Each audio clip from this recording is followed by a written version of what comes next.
오늘 이 시간에는 신명기 8장 2절로부터 3절까지의 말씀과 11절로부터 16절의 말씀을 통해서 광야에서라는 제목으로 하나님의 말씀을 전하겠습니다. 여러분, 오늘 말씀인 광야, 광야의 의미를 알고 계시나요? 사전에서 찾아보면 이렇게 되어 있습니다.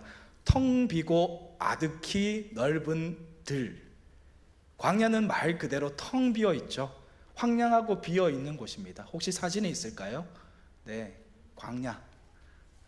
일반적으로 사람이 살기가 너무나 어려운 곳이죠. 지난번에 성지순례 다녀오신 분들도 아마 광야를 한번 가보셨을 거예요. 사람들이 살기에 그렇게 녹록하지 않은 땅이 광야입니다. 광야를 저렇게 보면 사람이 살기가 참 쉽지 않은 곳인 것 같아요. 흔히들 고난을 이야기할 때 우리는 광야의 길을 걷고 있다라고 이렇게 말들을 많이 합니다. 광야는 사람 스스로가 생존하기 너무 힘든 곳이고 인간이 살아가기에 그리 좋지 못한 환경을 가진 곳이 바로 광야입니다. 그곳에서 물도 잘 찾을 수가 없고, 그리고 뜨거운 태양을 피할 좋은 곳도 잘 찾아보기가 힘듭니다. 그리고 편안히 쉴 수 있는 곳도 사실은 잘 없죠. 한낮에는 매우 뜨겁습니다. 그리고 한밤에는 추위가 다가옵니다. 그래서 광야를 이야기할 때 고통과 고난에 대해서 이야기하는 경우가 참 많습니다. 그런데 성경에서는 광야에 대해서 단순한 지리적인 공간을 넘어서 영적인 의미를 지닌 장소로 많이들 이야기하고 있습니다. 성경에서는 주로 위대한 종들이나 선지자들, 그리고 지도자들이 하나님을 만나는 장소이거나 연단을 받는 장소로 언급되기도 하고 있죠. 오늘 본문인 8장 2절 말씀을 함께 보도록 할까요? 오늘 우리에게 주신 하나님의 말씀인 8장 2절 말씀 함께 보겠습니다. 내 하나님 여호와께서 이 40년 동안 내게 광야의 길을 걷게 하신 것을 기억하라. 이는 너를 낮추시며 너를 시험하사 내 마음이 어떠한지 그 명령을 지키는지 지키지 않는지 알려 하심이라. 아멘. 이 말씀에서 하나님은 이스라엘 백성들에게 40년 동안에 내게 광야의 길을 걷게 하신 것을 기억하라 라고 이렇게 말씀하십니다. 여러분, 왜 이스라엘 백성들이 무려 40년 동안이나 사람이 살기에도 아주 적합하지 않은 그곳 광야에서 살아가야 했을까요? 그 이유가 분명히 있지 않을까요? 이유는 그렇습니다. 모세와 함께 출애굽한 이스라엘 백성들이 홍해를 건너서 가나안 땅, 하나님께서 약속하신 그 가나안 땅으로 나아갑니다. 그런데 그 가나안 땅 바로 초입에 있는 가네스 바데아라는 곳에서 하나님의 말씀에 순종하지 않는 죄를 범하게 됩니다. 그래서 하나님께서는 이스라엘 백성들을 가나안 땅이 아닌 오히려 광야로 40년 동안 이끌게 되셨습니다. 그곳에서 하나님께서는 오늘 8장 2절의 하반절처럼 이렇게 말씀합니다. 너를 낮추시며 너를 시험하사 내 마음이 어떠한지 그 명령을 지키는지 지키지 않는지 알려 하심이라. 아멘. 즉 이스라엘 백성들이 하나님의 백성으로 온전히 살아갈 수 있도록 훈련받기를 그 광야에서 원하고 계셨다라는 것을 우리는 말씀을 통해 알 수 있는 것이죠. 오늘을 살아가고 있는, 이 시대를 살아가고 있는 우리 성도들도 어쩌면 오늘의 말씀처럼 광야를 걷고 있는지도 모릅니다. 어떤 분들은 이제 광야의 길을 초입해서 막 광야로 들어서기 시작한 분이 계시는 반면에 어떤 분은 이 척박한 광야의 길을 아주 오랫동안 걷고 계신 분들이 계실 수도 있을 겁니다. 끝이 보이지 않는 황량한 그 광야의 길, 어제도 걸었고 오늘도 걸었고 어쩌면 내일도 걸어야 할 줄도 모릅니다. 때로는 그 길이 너무도 험해서 그 길이 언제 끝날지도 모르는 그 두려움 가운데서 그 광야의 길에서 우리는 스스로 낙심될 때도 있고 너무 힘에 겨워서 허덕일 때도 있습니다. 그러나 하나님께서는 오늘 우리에게 주시는 신명기 말씀을 통해서 우리가 왜 광야의 길을 걸어가야 하는지, 왜 하나님께서 우리를 광야의 길로 인도하셨는지를 분명하게 말씀하고 있습니다. 오늘 보면 바로 앞에 있는 신명기 8장 1절 말씀을 한번 볼까요? 8절 1절 말씀 함께 보겠습니다. 내가 오늘 명하는 모든 명령을 너희는 지켜 행하라. 그리하면 너희가 살고 번성하고 여호와께서 너희의 조상들에게 맹세하신 땅에 들어가서 그것을 차지하리라. 아멘. 하나님께서는 이 말씀을 통해 이스라엘 백성들이 하나님의 말씀에, 하나님의 명령을 지키고 행하면 바로 광야의 길이 끝나고 하나님의 백성을 하나님께서 약속하신 그 약속의 땅으로 인도하실 것임을 분명하게 말씀하고 있습니다. 이 말씀을 보면요, 광야로 이스라엘 백성들을 하나님께서 인도하신 목적이 바로 광야에서 이스라엘 백성들이 다 망한 길을 바라는 목적이 아니었음을 분명히 알 수가 있는 것이겠죠. 여러분, 광야는요, 제가 처음에 말씀드렸다시피 텅 비고 아득한 들입니다. 그렇다면 광야에는 정말로 아무 것이 없을까요? 우리가 광야의 길을 걸어가고 있는데 그 광야에 정말로 텅 비어서 아무것도 없는 그러한 길을 우리는 분명히 걷고 있을까요? 텅 비고 아득함만이 하나님께서 인도하신 이스라엘 백성들을 맞이하고 있는 것일까요? 끝도 보이지 않는 그 길을 하나님께서는 그저 이스라엘 백성들을 밀어놓고만 계신 걸까요? 여러분, 오늘 말씀을 통해 분명히 밝혀드립니다. 그것은 아닙니다. 이스라엘 백성들과 우리를 광야로 이끄신 하나님께서는 40년 동안 분명한 목적이 있으셔서 이스라엘 백성들을 광야로 인도하신 겁니다. 그 광야에는 하나님의 분명하신 이끄심이 있고 하나님의 만지심이 들어 있습니다. 오늘 이 시간 우리에게 주신 말씀을 통해서 하나님의 백성들이 걷고 있는 그 광야에는 과연 무엇이 있으며 또 우리는 그곳에서 무엇을 발견하고 살아가야 하는지, 그리고 하나님께서는 그 광야의 길을 걷고 있는 백성들에게 무엇을 원하고 계신지 살펴볼 수 있는 은혜의 시간이 되기를 소망합니다. 첫 번째, 광야에 있는 것이 있습니다. 그것은 바로 하나님의 인도하심이 있습니다. 하나님께서는 이스라엘 백성들을 괴로운 땅인 광야로 그냥 몰아 넣으시고 방치하신 것이 아닙니다. 넓은 들, 끝이 보이지 않는 그 길, 사람이 살기에 적합하지 않는 그곳에 하나님께서는 그저 백성들을 몰아넣고 그대로 방치해서 그들을 괴롭게만 만들어 주신 것이 아니라는 거죠. 하나님께서는 이스라엘 백성들이 광야에 있는 동안에 낮에는 구름 기둥, 그리고 밤에는 불 기둥으로 보호하시고 그들을 인도하셨다는 사실을 우리는 분명히 기억해야 합니다. 여러분, 이 광야라는 곳은요, 낮에는 아주 기온이 많이 올라갑니다. 평균 40에서 50도가 넘는다고 해요. 그렇다면 체감 온도는 어떨까요? 40도, 50도 훨씬 넘죠. 60도, 70도가 넘어가는 한낮에는 굉장히 덥고 너무나 힘들 겁니다. 그곳에 그늘 하나 있을까요? 쉽지 않죠. 그런데 그곳에서 하나님께서는 늘 구름 기둥을 보내주셔서 편안한 쉼터를 제공해 주셨습니다. 그리고 밤에는 낮과 달리 극심한 추위가 다가옵니다. 그 추위 그 가운데 하나님께서는 이제 밤에는 구름 기둥이 아닌 불 기둥으로 그들의 추위를 녹이게 해주셨습니다.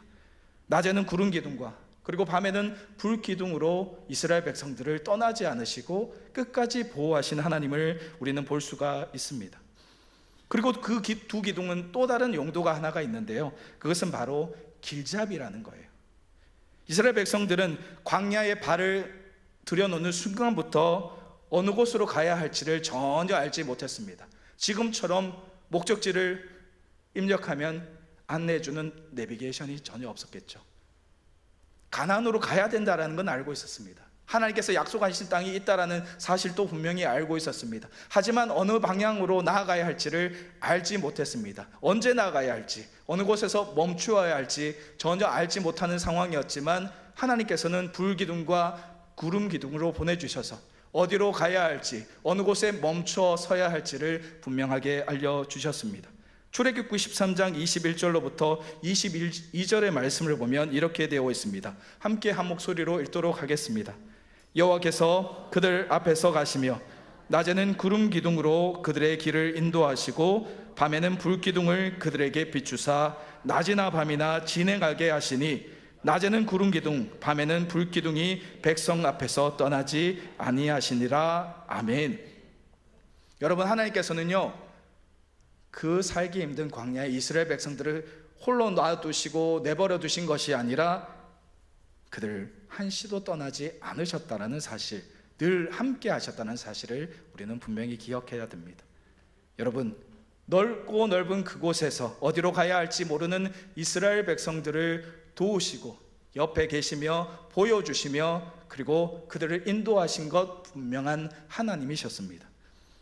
여러분, 광야에서는요, 자기 지식으로 살아갈 수 있는 사람이 한 사람도 없습니다. 광야에서는 자기 수단과 방법으로 살 수 있는 사람이 있을까요? 없습니다. 아무도 없습니다. 자기의 것을 다 내려놓아야 살아갈 수가 있는 겁니다.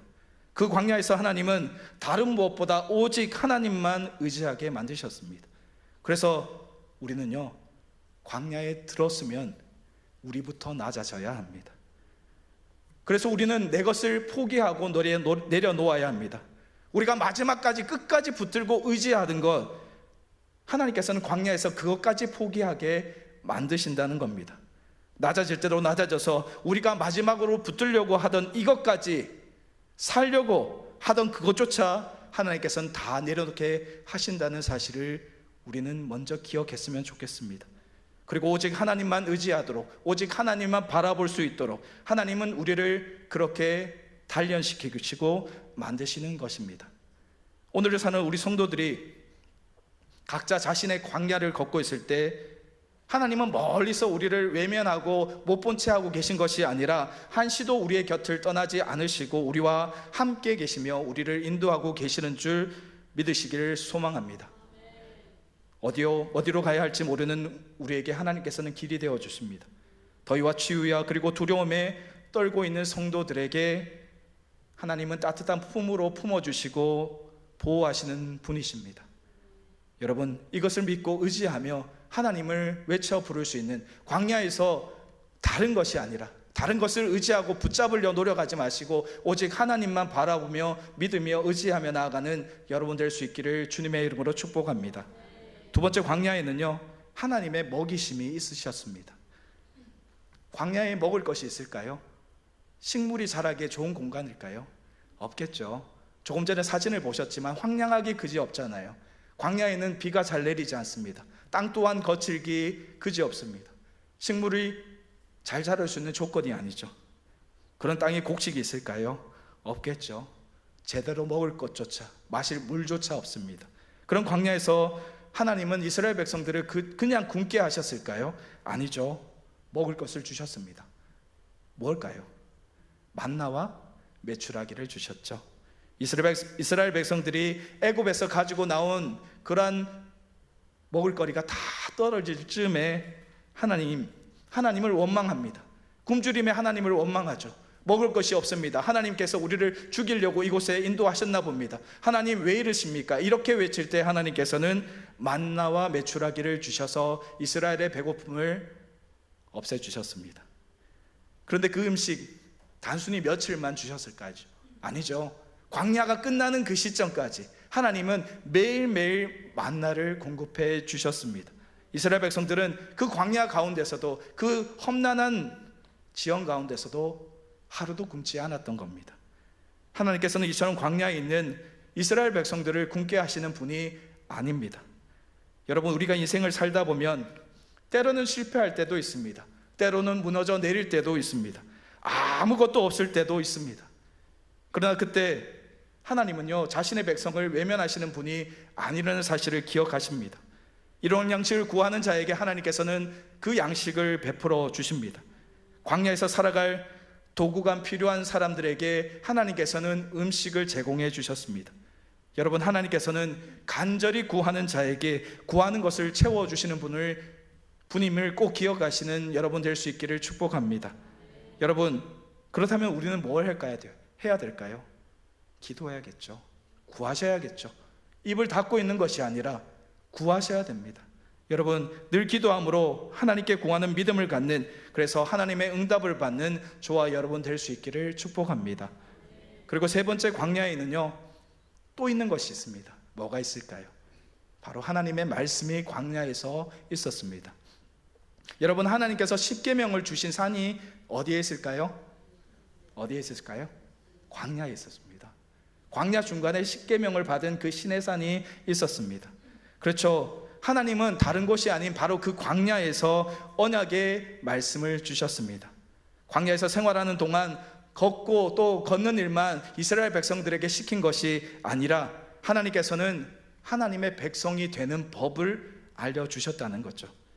이것은 하나님의 백성으로 어떻게 살아가야 하는지 그 사는 법을 알려주신 것과 동일합니다. 그리고 그것을 반드시 지켜 행하라고 명령하셨습니다.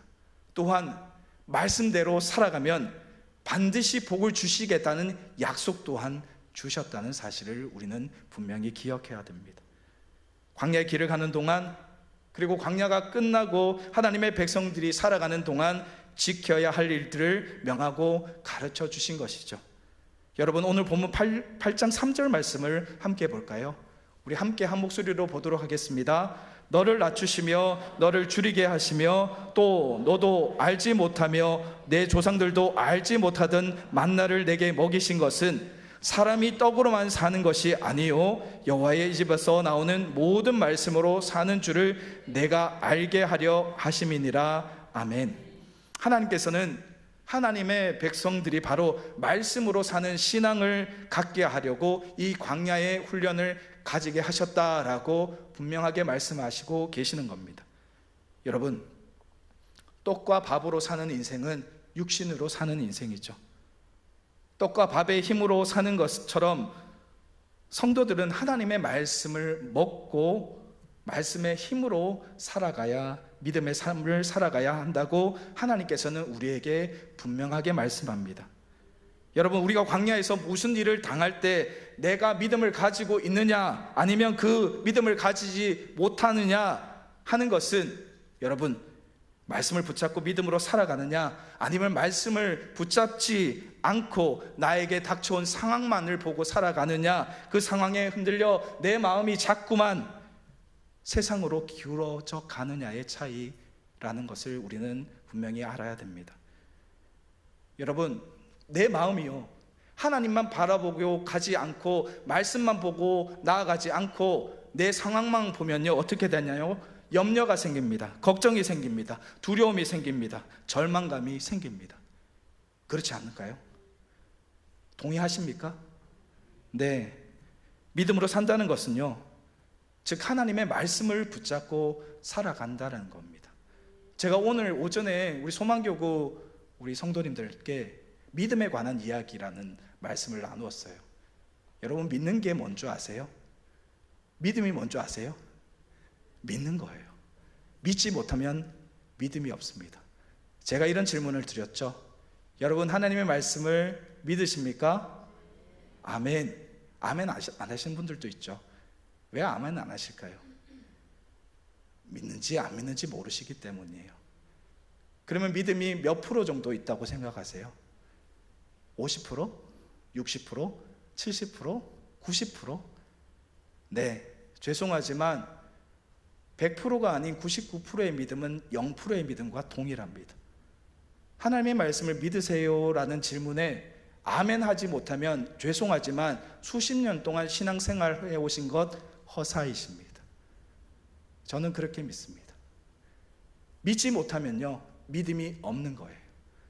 여러분, 내 마음이 기울어지면 염려가 생기죠. 걱정이 생기죠. 두려움이 생기죠. 그리고 절망감이 생깁니다.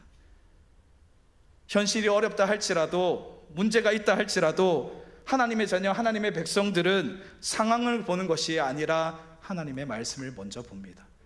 하나님께서 나에게 어떤 말씀을 하셨는지, 아니면 오늘 나에게 어떤 말씀을 하시는지가 중요하지 내 상황은 중요하지 않다라는 거죠.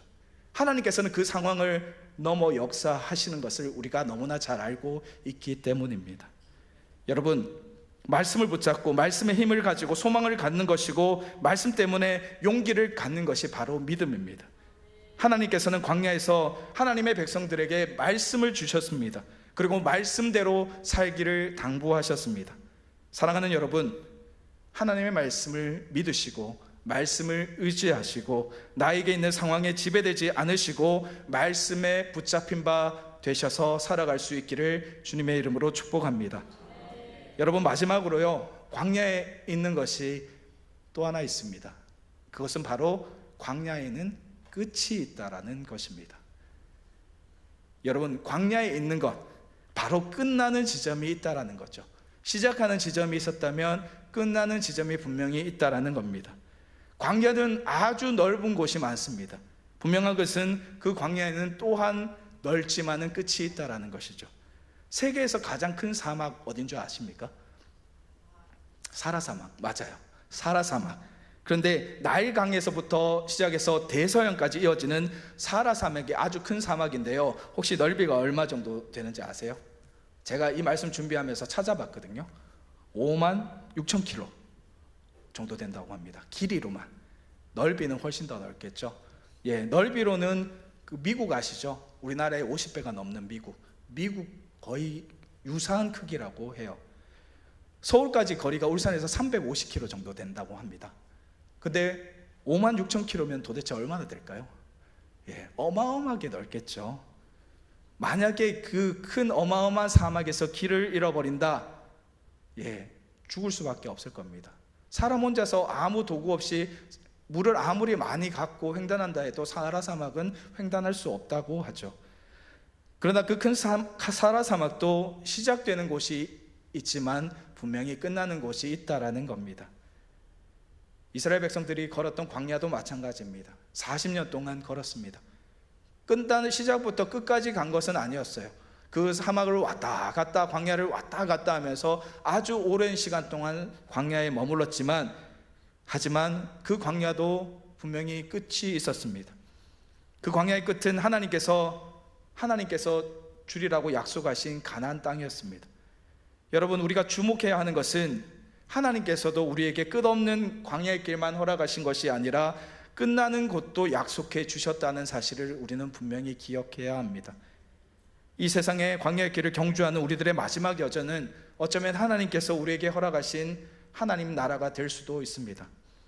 한 발 한 발 걷기도 힘든 삶 가운데 하나님께서는 우리 한 사람 한 사람을 기억하시고 광야의 길 또한 예비하고 계시는 것이죠. 여러분, 우리가 걷는 이 길 너무나 힘들지 않습니까?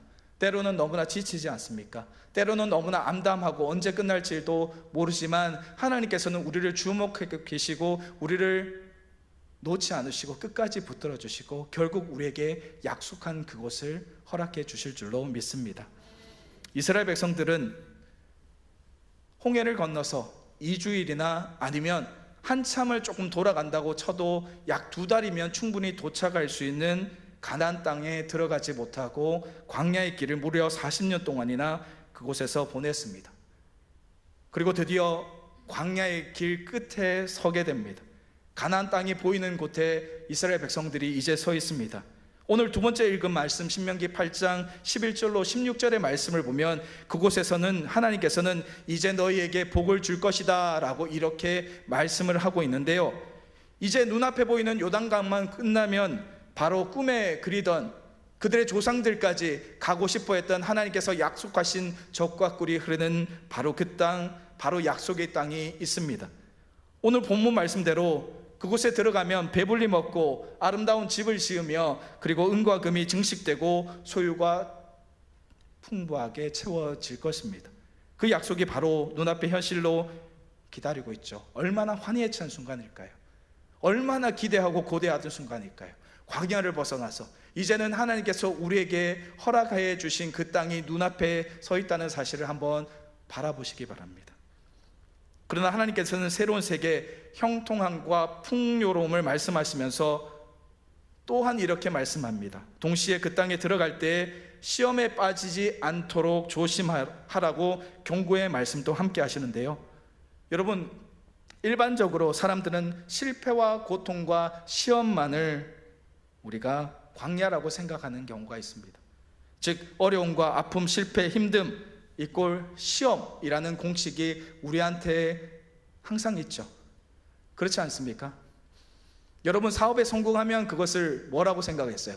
하나님한테 복 받았다라고 생각하시지 않나요? 사업에 성공했는데 나 시험 받았어, 하나님이 나에게 벌 주셔서 하시는 분 계시는가요? 우리 자녀가 너무 잘 됐어요, 좋은 대학에 들어갔어요, 우리 자녀가 좋은 회사에 취직되었어요, 그게 시험일까요? 아무도 대답을 안 하시네요. 병들거나 실직당하거나 사업이 그릇되거나 힘든 일이 내 앞에 눈앞에 다가오면 그걸 시험이라고 보통 이야기합니다. 근데 사실 그렇지 않다라는 것이 문제예요. 여러분, 병들었을 때보다 건강할 때, 돈이 없을 때보다 돈이 많이 들어올 때, 실패했을 때보다 성공했을 때, 그때가 정말로 위험한 때입니다. 우리가 곰곰이 생각해 봐야 될 거 있어요.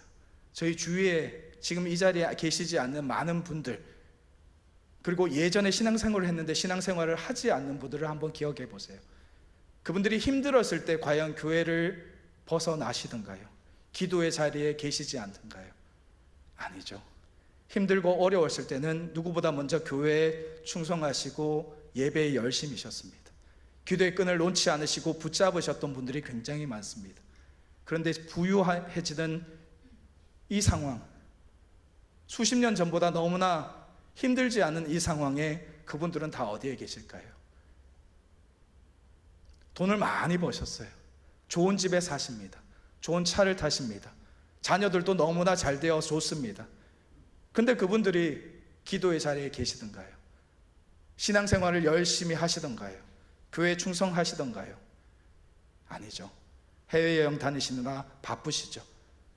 우리나라 좋다는 곳 찾아다니시며 맛있는 음식 드시느라 바쁘시죠. 교회에 충성할 시간이 없습니다. 훨씬 여유로워졌고, 그때 기도할 때 우리 어떻게 했나요? 하나님, 제가 이 힘든 가운데, 이 고난 가운데 벗어나게 해주시면 열심히 충성하겠습니다. 너무나 먹고 살기 힘들잖아요. 먹고 살게 해주시면 하나님께 헌금 열심히 할게요. 교회를 위해서 모든 것을 바쳐 살겠습니다. 하나님 나라를 위해서 충성하겠습니다. 그런데요, 어땠나요? 고난이 끝나고 어려움이 끝나니 내 신앙생활도 끝이 나버립니다. 안타깝죠. 여기 계신 분들은 절대 그러시면 안 됩니다.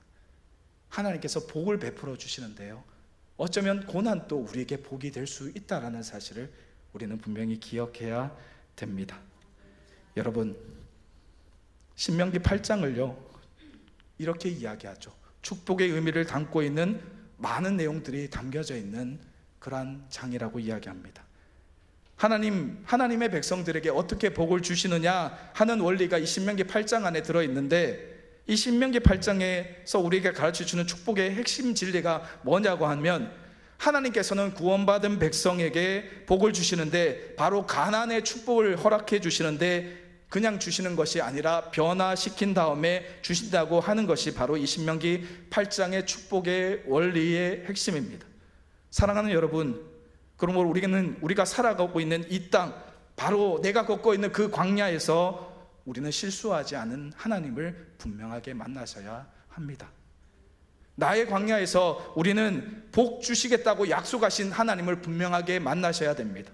그리고 나의 광야에서 우리는 하나님께서 인도하시는 길로 순종하며 걸어가셔야 됩니다.